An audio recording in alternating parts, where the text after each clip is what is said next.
Hi all, this is Tuesday morning. ഞാൻ ലൈഫിൽ enjoy ചെയ്യുന്ന പല കാര്യങ്ങളിൽ ഒരെണ്ണമാണ് പിള്ളേരുടെ ഈ ലഞ്ച് ബോക്സ് ഒക്കെ പാക്ക് ചെയ്യാന്നുള്ളത്. നിലു പ്ലേ ക്ലാസ്സിൽ പോകാൻ തുടങ്ങിയ പിന്നെ അവിടുന്ന് ചേച്ചിമാർ പറഞ്ഞിട്ടുണ്ടായിരുന്നു ചോറ് കൊണ്ടുപോകുന്ന ദിവസം അവൻ തീരെ കഴിക്കുന്നില്ല, ഇഡ്ഡലിയോ ദോശയോ ഒക്കെ ആണെങ്കിൽ കഴിക്കുന്നുണ്ട്. അതിൻ്റെ ഭാഗമായിട്ട് ഞാൻ ഫ്രിഡ്ജിൽ അപ്പത്തിൻ്റെയും ദോശയുടെയും ഒക്കെ മാവ് മേടിച്ച് നിറച്ച് വെച്ചിട്ടുണ്ട്.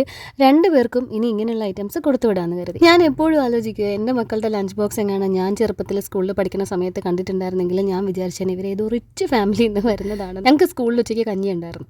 ഈ കഞ്ഞി മേടിച്ച് കുടിക്കുന്ന പിള്ളേർക്ക് മാത്രമേ ഓണത്തിനും ക്രിസ്മസിനും ഒക്കെ അരി തരത്തുള്ളൂ. എല്ലാ ദിവസവും ഉച്ചയ്ക്ക് സ്കൂളിൽ കഞ്ഞി വിളമ്പുമ്പോൾ അവിടെ പോയത് മേടിച്ച് കുടിക്കുന്നുണ്ടോ എന്ന് നോക്കാനായിട്ട് ക്ലാസ് ലീഡറിനെ ഏർപ്പാടാക്കിയിട്ടുണ്ടാവും. സ്കൂളിൽ പിള്ളേരൊക്കെ ഉച്ചയ്ക്ക് ചോറ് കൊണ്ടുവരുന്ന കണക്ക് ചോറ് കൊണ്ടുപോകണമെന്നൊക്കെ അമ്മയെടുത്ത് പറയുമ്പോൾ അമ്മ പണ്ട് ഒരു സ്റ്റെബിലൈസർ കമ്പനിയിൽ ജോലിക്ക് പോയിരുന്നപ്പോൾ പാത്രത്തിൽ 2-3 കഷ്ണം ചീനി പുഴുങ്ങി കൊണ്ടുപോയ കഥ ഇങ്ങോട്ട് പറയും. ഞങ്ങൾ ലാവിഷായിട്ട് ചിക്കൻ കറിയൊക്കെ ആയിട്ട് ചോറ് കഴിക്കുന്നത് വീട്ടിൽ മേടിച്ച കോഴി പനി വന്ന് ചത്തുപോയപ്പോഴാണ്. നമുക്ക് ഏജ് കൂടുന്നതനുസരിച്ച് കുറച്ച് തിരിച്ചറിവുകളൊക്കെ കിട്ടുമല്ലോ. ഇപ്പോൾ എനിക്ക് മനസ്സിലാവുന്നുണ്ട്.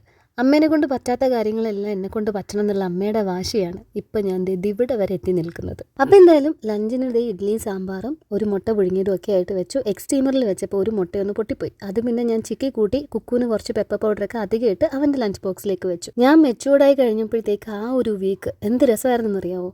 വീട്ടിൽ നിറയെ ആപ്പിളും ഓറഞ്ചും മുന്തിരിയും ബൂസ്റ്റിൻ്റെ കുപ്പിയൊക്കെ അങ്ങനെ എടുത്തൊരു സ്പൂണിട്ട് തരും, ഇരുന്ന് കഴിച്ചോളാൻ പറഞ്ഞിട്ട്.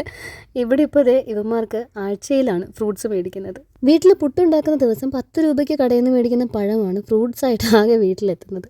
പിന്നെ പറഞ്ഞാൽ ക്ലീശയായി പോവും. പക്ഷേ അപ്പം ഗൾഫിൽ പോയി പതുക്കെ ഒന്ന് രക്ഷപ്പെട്ടതിന് ശേഷമാണ് അപ്പം, ഇഡ്ഡലി, ദോശ ഇങ്ങനെയുള്ള ഐറ്റംസൊക്കെ ബ്രേക്ക്ഫാസ്റ്റ് ഐറ്റമായിട്ട് വീട്ടിലുണ്ടാവുന്നത്.